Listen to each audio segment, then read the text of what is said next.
Hola muchachos, bienvenidos a tus clases en línea de CETEC. Espero te encuentres muy bien y bueno, vamos a continuar con la asignatura de biología, específicamente con nuestra lección número 5.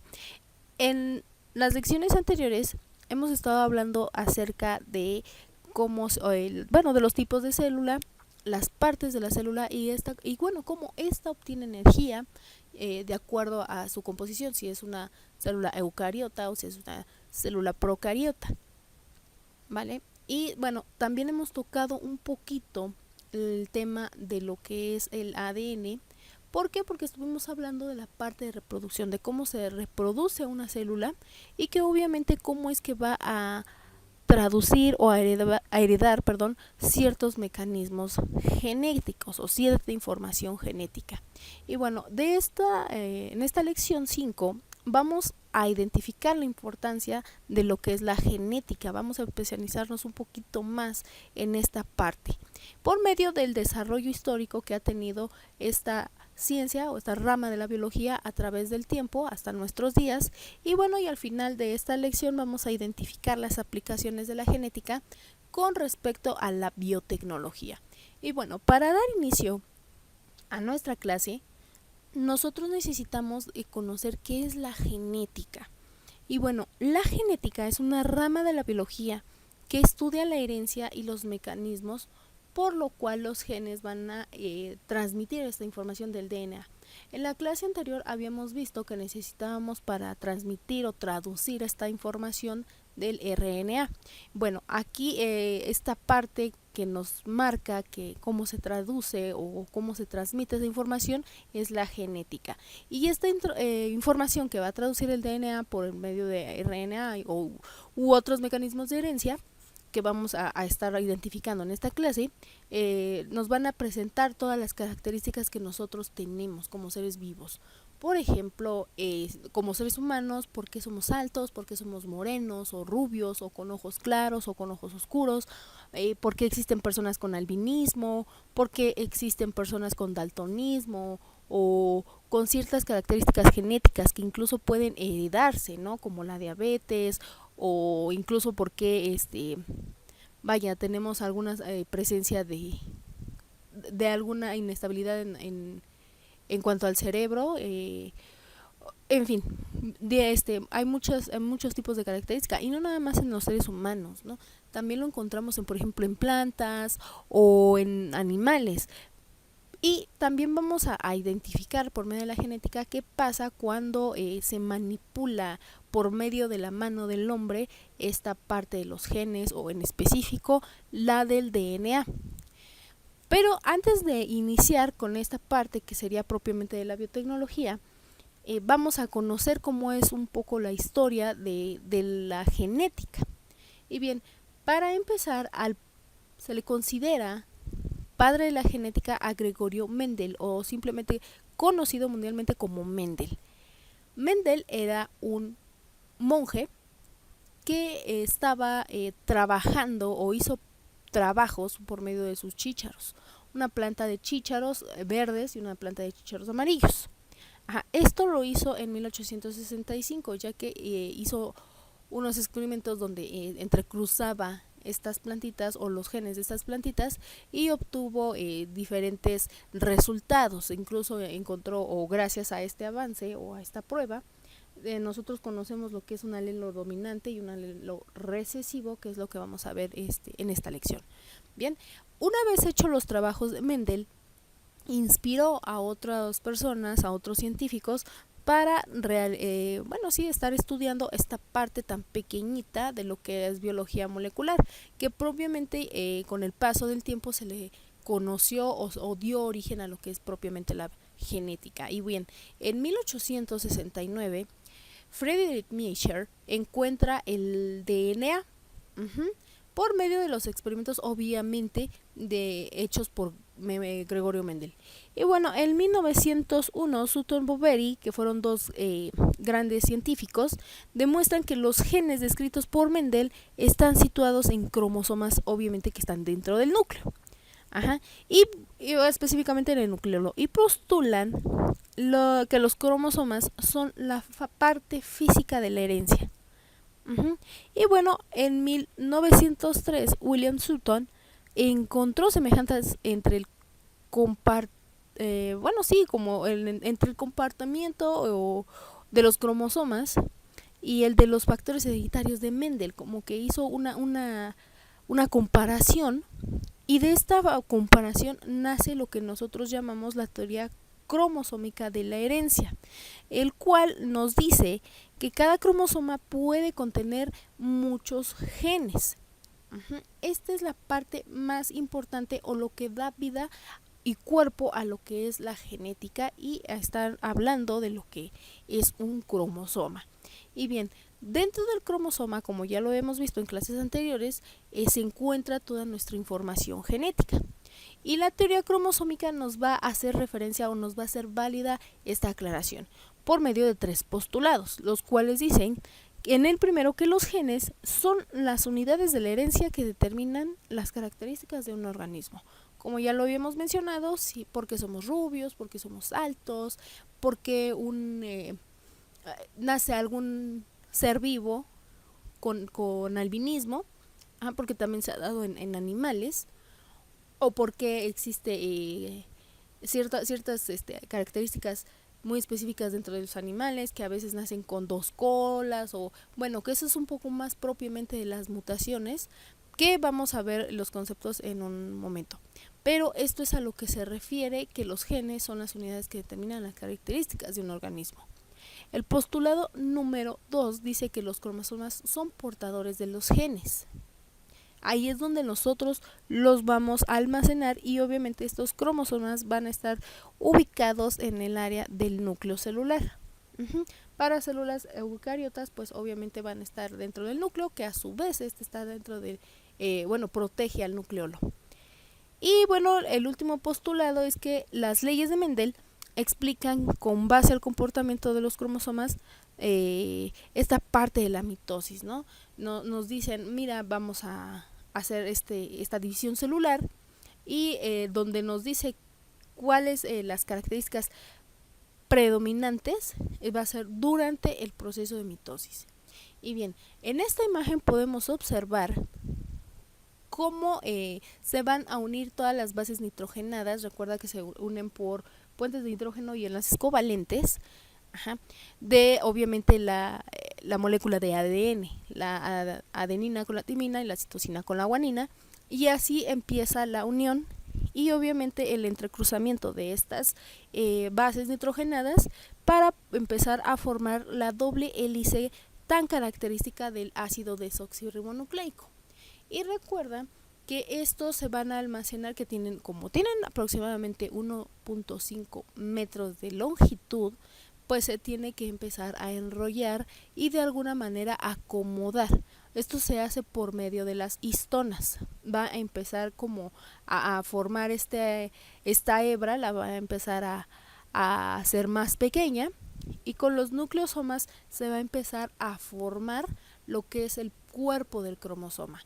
Y bueno, el cuerpo del cromosoma consta de obviamente sus brazos, las cromátidas, que son como sus pies o sus piernitas, que eso es lo que va a dar a esta parte de soporte. Los centrómeros, que era donde se unía propiamente las partes del cromosoma, y los telómeros, ¿vale? Entonces, cuando nosotros ya tenemos formado nuestros cromosomas, se van a ir a hacer el proceso mitosis o meiosis respectivamente, y bueno, a empezar a duplicar por medio de la división celular esta información genética, y obviamente vamos a obtener células que a su vez forman tejidos, y estos tejidos órganos, y el órgano realiza lo que es propiamente a un ser vivo, ¿no? Entonces, esto es parte de lo que Watson y Crick también publicaron, ¿no? Publicaron ellos en 1953 el modelo del DNA, que es la doble helicoidal, o estas doble hebras de bases nitrogenadas, y a partir de este modelo de ADN que ellos describen, que propiamente basados en los trabajos de Mendel y también de Sutton y Boveri, pueden o se pudo ya de alguna manera conocer esta parte de la genética que realmente o relativamente es una ciencia muy joven que yo considero, o más bien se considera, que es una de a pesar de que es muy joven, relativamente muy joven, porque propiamente nace ya como tal oficialmente en los años 50, a pesar de que en los años 1800 ya se tenía práctica de la genética. Pues bien, a partir de los años 50 se establece ya como una ciencia exacta, y bueno, a pesar de ser muy joven, ha dado demasiados resultados y mucha de la información que hoy en día seguimos trabajando y todavía se sigue descubriendo a partir de ella. Y bueno, vamos a conocer también lo que son los conceptos básicos de la genética. Los conceptos básicos de la genética son necesarios para los próximos temas que vamos a estar tratando. Y bien, el primer concepto que nosotros debemos de conocer es el de gen o gene, que es la unidad básica de la herencia. Bien, el alelo, que son formas alternativas de un gen que ocupan un lugar determinado en un cromosoma. Este lugar determinado lo podemos encontrar o lo podemos a definir como locus. Locus, cuando tú encuentras la palabra locus, se refiere a un lugar específico en un cromosoma. Y bueno, el alelo es, digamos que, un par de gen forma este alelo. Cuando yo tengo un par de gen o genes, forman lo que es el alelo. Y bien, también tenemos lo que es un cromosoma, que es la parte física de la herencia, y está formado por obviamente genes. Ya son genes más centrados y de mayor número, y la unión de varios genes o la presencia de varios genes me va a originar lo que es un cromosoma. También tenemos la parte de lo que nos dice que es un fenotipo, que ya lo habíamos mencionado en la clase anterior, que son las características físicas del individuo, lo que se puede ver o lo que se puede medir. Ejemplo, el tono de piel, el tono de cabello, las características, si es por ejemplo rizado o lacio, o incluso tu altura, o por ejemplo si vamos a estar un poquito delgados o gorditos. Esto es lo que se refiere al fenotipo. El color de ojos también.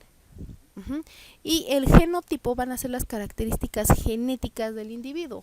Por ejemplo, si sufre de esquizofrenia, si tiene diabetes o si tiene algún padecimiento de hipertensión. Por eso cuando nosotros vamos a realizarnos algún examen médico, por eso el doctor pregunta, o bueno, en este caso el médico pregunta: oye, ¿tienes algún familiar con este padecimiento o aquel?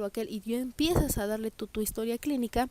¿Por qué? Porque estos mecanismos de herencia precisamente es eso, se pueden heredar de un organismo a otro. O incluso también no nada más son enfermedades, también se puede heredar la información de ser familia o de ser la madre de gemelos, o igual el padre, ¿no? Propiamente yo sé que la mamá es la que, ahora sí que es la que es fecundada, pero también puede tener esa información la célula del padre de que si va a ser familia de gemelos o de trillizos o de cuates, etcétera, etcétera. Eso también es parte del genotipo. Y bueno, también tenemos lo que es el homocigoto, que el homocigoto es un individuo que presenta dos alelos iguales para un gen. Y el heterocigoto es un individuo que en su genotipo presenta un par de alelos diferentes. Y bueno, estos conceptos fueron descritos o fueron formados gracias a los trabajos de Mendel, que, como ya te lo dije, realizó ciertas variedades de plantas de chícharos por medio del entrecruzamiento o de experimentos genéticos, y cada uno con dos variaciones al menos, que vamos a resumir en la siguiente imagen. Tenemos las características que midió Mendel.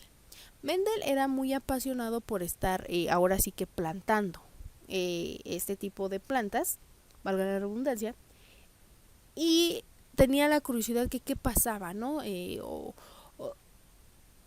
Tenía esa inquietud de que por qué había chícharos amarillos y había chícharos verdes y por qué eran diferentes uno del otro.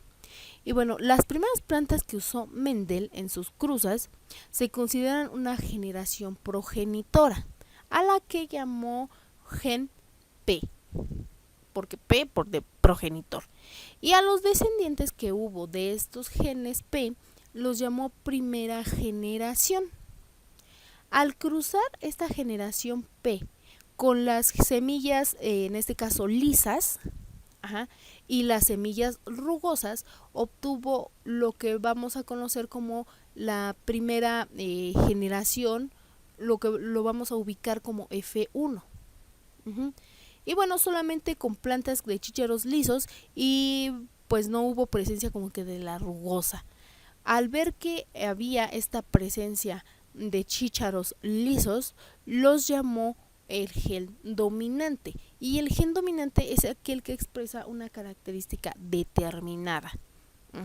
Y bueno, en este caso, en el experimento del Mendel, el carácter dominante o el gen dominante fueron los que aparecieron en la generación 1, y el que tuvieron carácter recesivo o que fue un gen recesivo fue en los que no se presentaron, que en este caso fueron los rugosos, ¿no? Y bueno, en un gen recesivo es cuando no expresa la característica que determina cuando está presente el alelo dominante. ¿Cómo es esto? Para que entendamos un poquito más el experimento de Mendel. Si existe una pareja, una que es de ojo, o bueno, uno de los individuos, que obviamente van a ser hombre y mujer.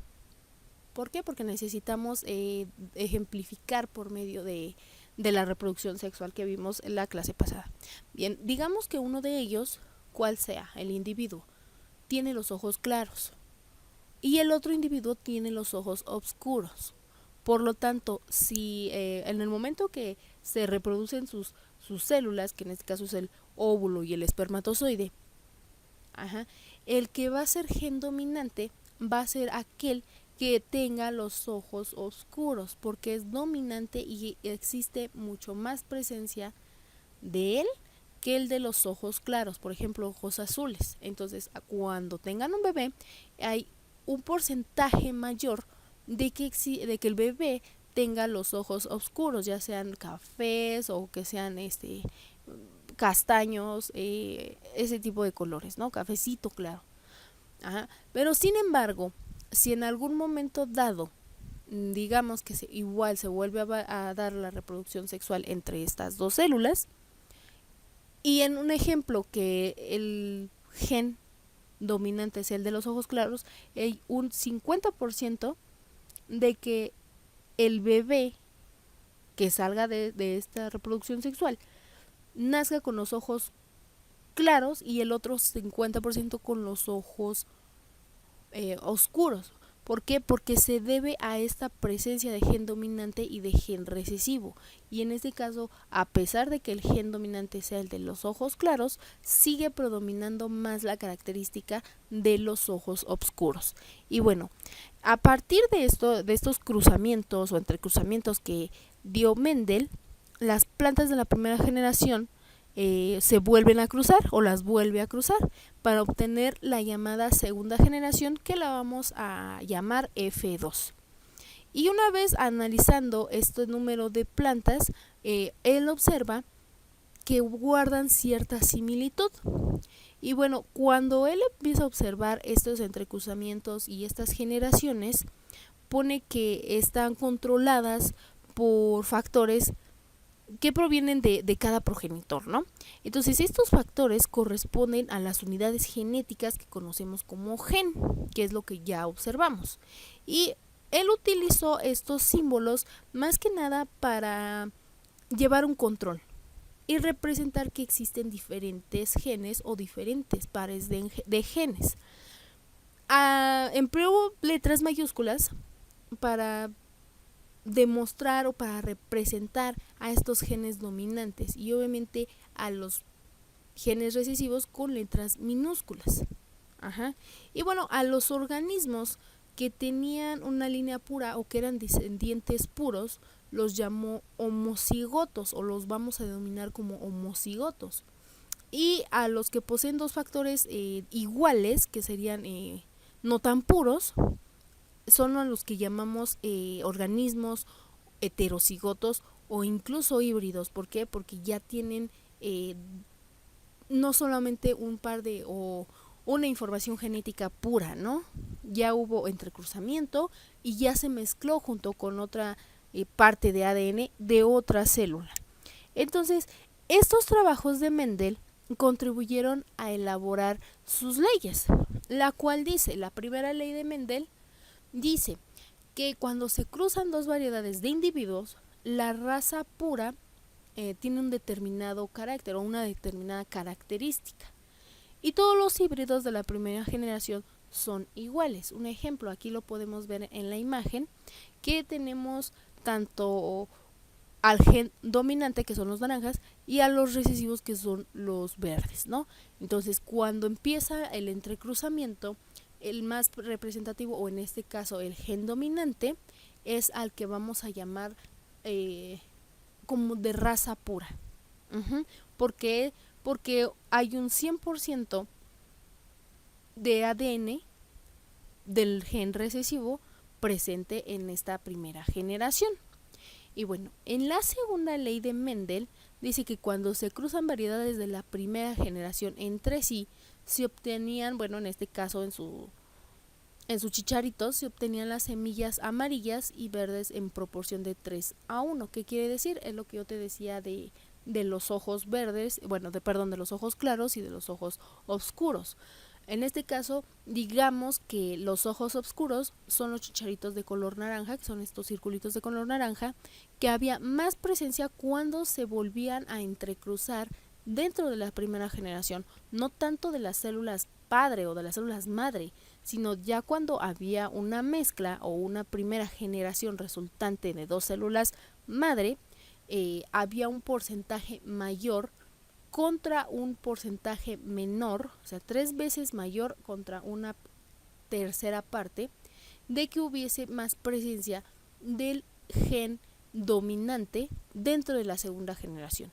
Y bueno, en la tercera ley, cuando se cruzan plantas que difieren en dos caracteres que se llaman dihíbridos, porque ya hay dos presencias de híbridos, cuyo genotipo es un gen dominante contra un recesivo, contra un dominante, contra un recesivo, y se originan 4 tipos de células o de individuos que se combinan en todas las formas posibles y así obtener 16 genotipos posibles, que en la tercera generación, como te podrás dar cuenta, sigue siendo mayor la presencia del gen dominante. Sí, va a llegar un momento en que posiblemente el gen dominante se vuelva recesivo, pero tendrán que pasar muchas generaciones para que esto suceda. Un ejemplo, cuando nos dicen las abuelitas o las mamás, ay, es que abueleaste porque sacaste, no sé, el mismo color de tu abuelo, ¿no? De los ojos. Eso es a lo que se refiere la tercera ley, que iba a llegar un momento en que el gen que no es propiamente dominante se llega a consumir, ¿no? O llega a hacer un balance e incluso llega a ser menor en proporción contra el gen recesivo. Pero, vuelvo a repetir, este tipo de ensayos tienen que pasar muchas generaciones para poderse lograr. Y bueno, eso es en cuanto a los experimentos hechos con Mendel. Y gracias a estos experimentos podemos encontrar lo que es la herencia ligada al sexo. Recuerda que el que tiene esa pequeña parte de información es la célula masculina, en el caso de nosotros como seres humanos. Y bueno, esa traducción, cuando es fecundado el óvulo, nos va a dar como resultado que las mujeres tenemos cromosomas sexuales que los vamos a identificar por doble X.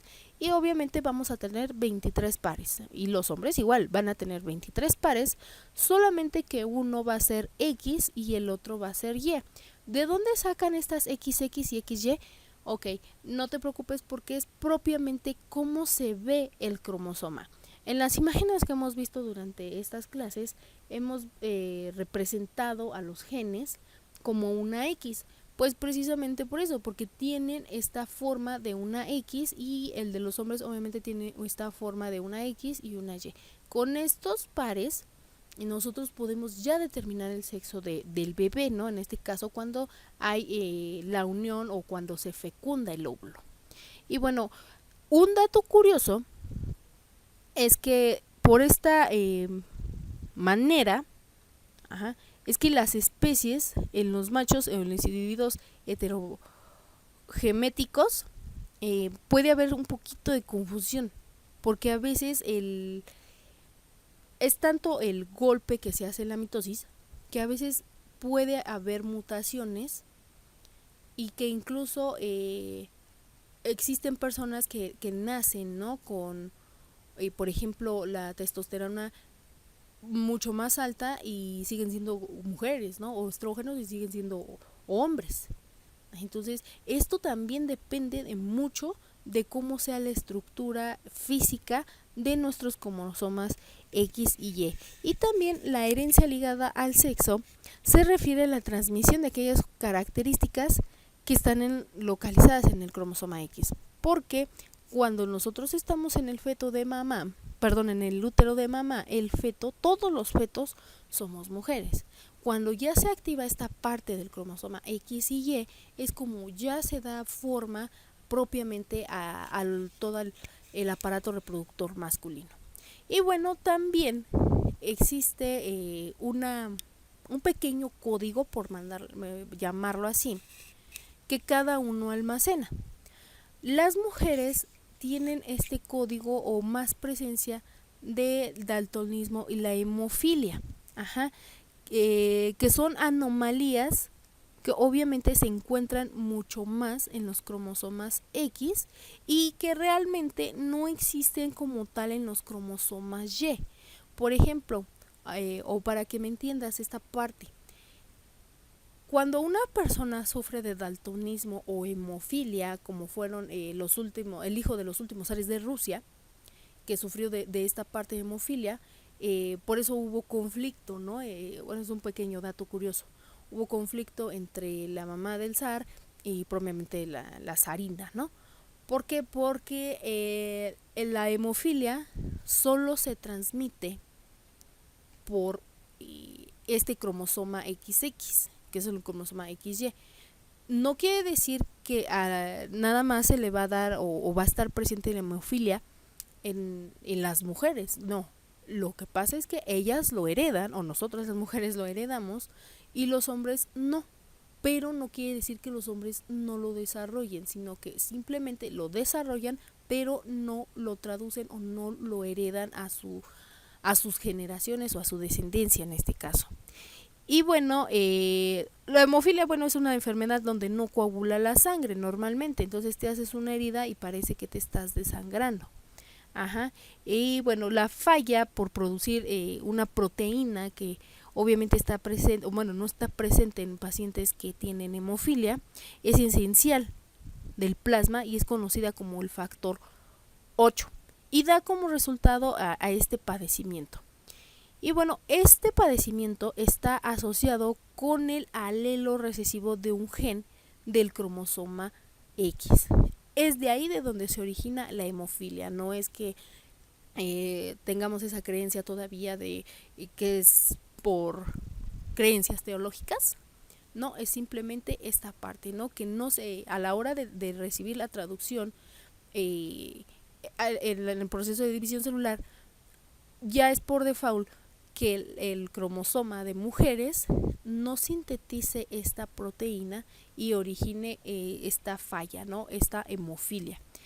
Y bueno, el daltonismo, que está mayor, es una ceguera parcial, que es cuando vemos los colores, ¿no? Que no podemos distinguir entre rojo y verde y son estas anomalías genéticas heredadas igual por el sexo o por el factor del cromosoma doble X. Ajá. Entonces aquí igual se acumula un déficit de fenilalanina y los productos son las degradaciones anormales de un torrente sanguíneo que se pueden ver también en la orina. Ajá. Y bueno, son productos muy dañinos para la célula y el sistema nervioso y pueden ocasionar incluso hasta un retardo mental. Ajá. Y bueno, este padecimiento son consecuencias igual de un alelo recesivo como estado homocigoto cuando debe de ser en otro estado. Y bueno, estas son las partes o las características que también definen el sexo, o que están ligadas al sexo. No nada más es decir, yo ya voy a ser mujer o mi hijo va a ser mujer porque tiene los cromosomas XX.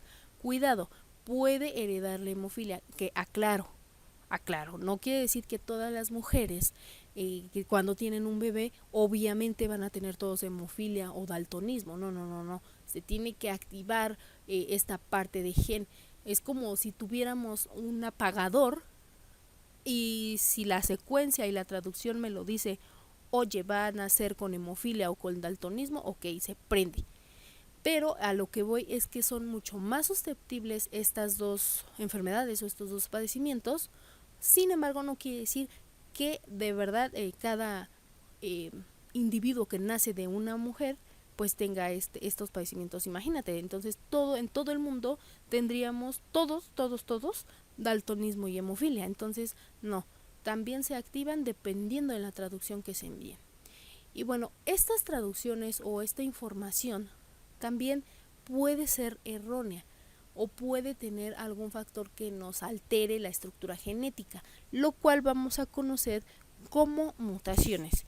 Y la mutación es un cambio permanente en la estructura del DNA, el cual puede causar alteraciones visibles en el organismo. En algunos casos, sí existe la presencia de que salga una extremidad de más o de que no la tengas, ¿no? También. Pero no necesariamente es que nos salga un tercer ojo o un tercer brazo, no. Sí se ha dado el caso, pero no es propiamente esto, ¿no? Y bueno, las mutaciones las vamos a dividir en mutaciones generales y en mutaciones cromosómicas. Y bueno, las mutaciones generales son espontáneas, pueden ser espontáneas, que es cuando se producen sin causa específica. Hasta ahorita no se ha considerado o no tienen una clasificación o un por qué se produzcan estas mutaciones, ¿no? Por eso se les llama espontáneas, porque aún no se descubre el factor que las altera o que las activa. Las puntuales son causadas por la sustitución inadecuada de una base nitrogenada, que las bases nitrogenadas, recuerda, son la adenina, guanina, citosina y timina. Obviamente tienen que ser dentro del DNA, aunque sí se han dado casos que existan estas mutaciones debido a la mala o alguna anomalía en la traducción del RNA.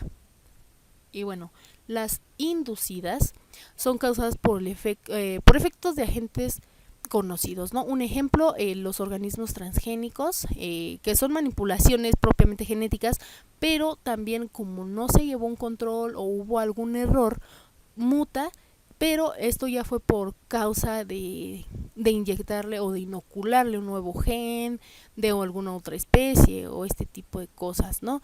Es un poquito como, vamos a poner, hollywoodense, para que me entiendas un poco, que claro, las películas no son propiamente algo que podamos mencionar aquí de ciencia, pero es más o menos así, ¿no? Cuando nos muestran de que están manipulando y que la escena y ya sale toda la parte o la trama de la película, no es tanto así, pero sí puede haber un ejemplo muy, muy similar a este tipo de casos. Las letales, que pueden ocasionar la muerte. Incluso las inducidas y las letales son muy parecidas o van de la mano. En una población que se llama Minamata, me parece que es en Japón, hubo una planta que trataba con mercurio. El mercurio es un metal, es un elemento que es altamente mutágeno. Uh-huh. Entonces, altamente mutágeno y aparte es venenoso para la sangre.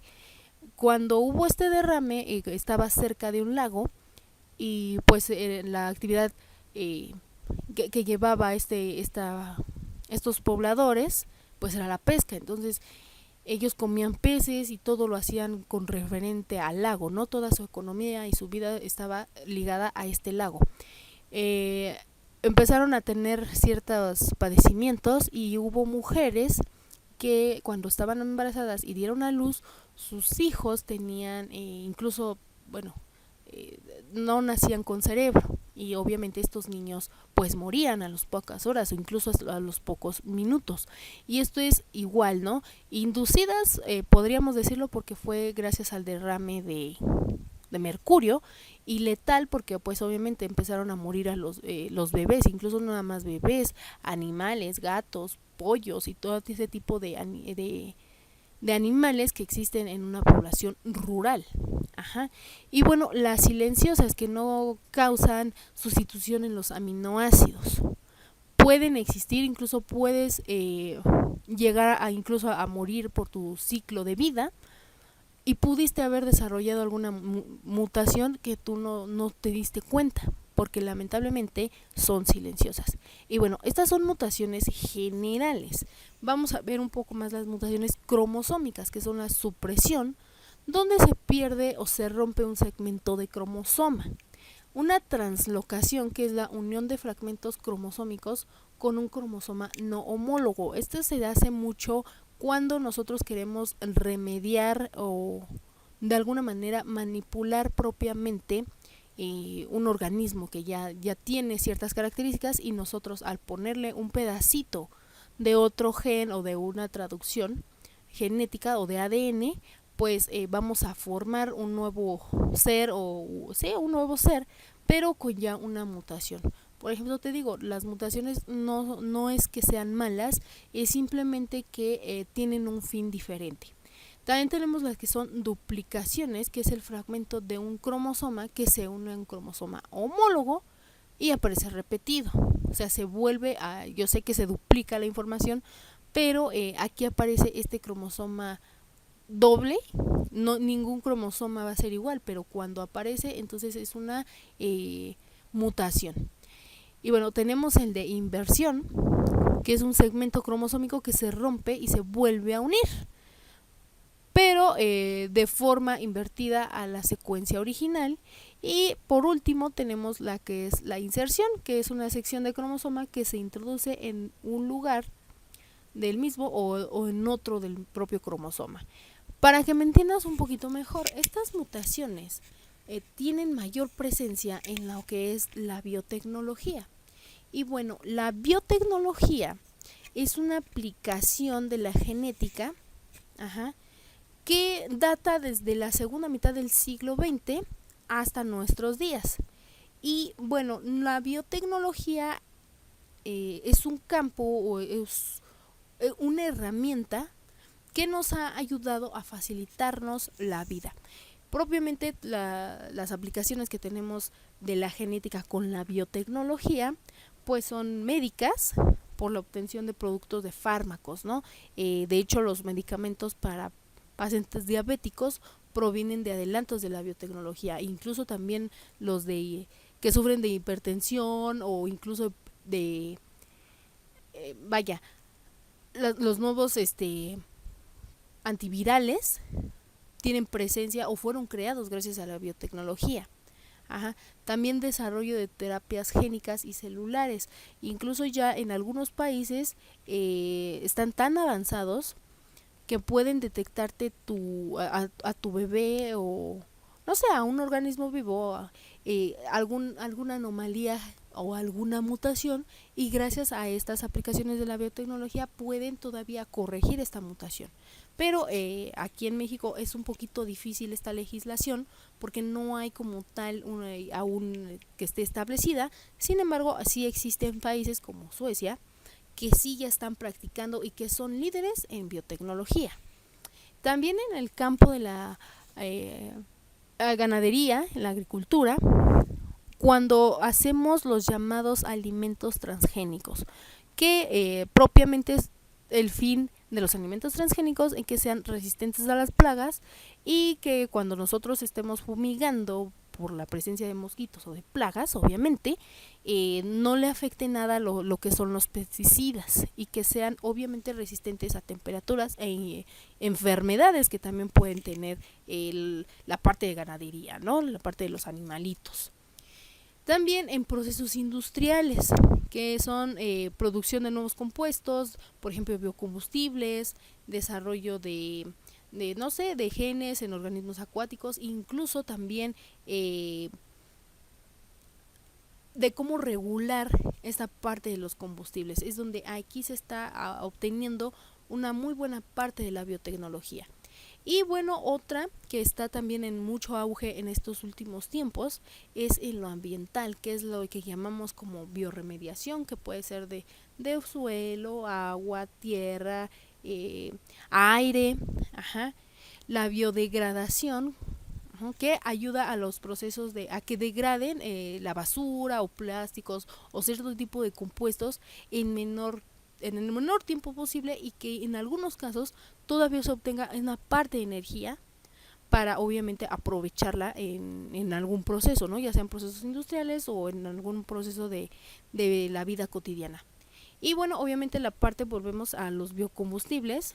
En desarrollos industriales son como tal los combustibles, pero ya si lo hablamos en términos ambientales son los biocombustibles, como por ejemplo el metano, que es uno de los biocombustibles que de hecho se degrada o se obtiene gracias a las arqueas. Y estos procesos ambientales nos ayudan para mejorar la vida del planeta. Bien, y bueno, de mi parte es todo. Hasta aquí le vamos a dejar con la parte de lo que es la genética y nos vemos en el próximo video. Bye.